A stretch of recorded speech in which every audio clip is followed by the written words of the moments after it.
ว่าทักทายสบายดีเนาะ FC เบาพันบ้านหน้าเนาะเบิร์ดสุขุสุขคนเด้อเนาะเอามอบให้เป็นอดีตหักบ้านเขาพรรษาก็แล้วกันเนาะน้ำมูลไหลหลังสองภาคฟังอุบลวานแววเสียงแคนเสียงพินซึ้งใจอายที่บ่ลืมลงเข้าพรรษาปีกายยังได้เคียงคู่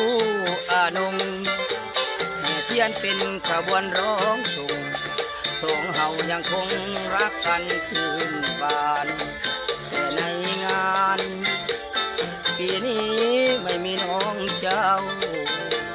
ที่ยังมาคอยเหมือนเก่าแม้แต่เงาน้องก็ไม่มี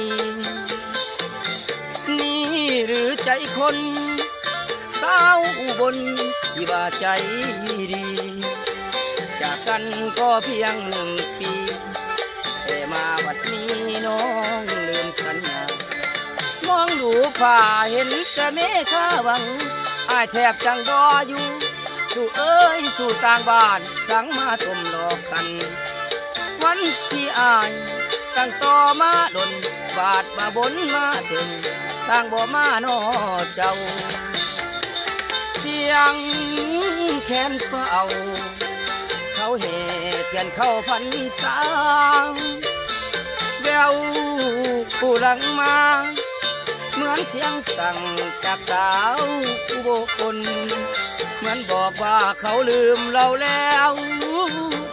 ลืมแล้วสัญญารักคนจนทีนี้ตัวพี่มองมนสาวเมืองอุบลน้องไม้กลับมาตั้งมือมองน้ำมูลใดหลังไหลไปวังวังไม่กับหลังคืนมา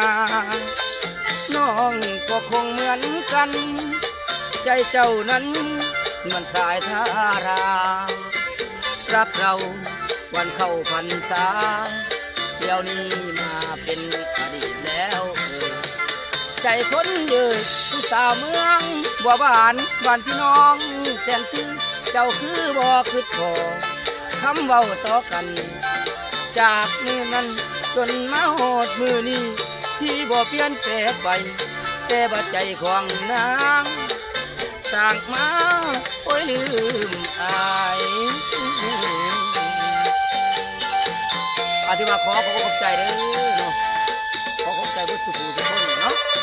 ขอให้ทุกคนจงมีแต่ความสุขก็แล้วกันเลย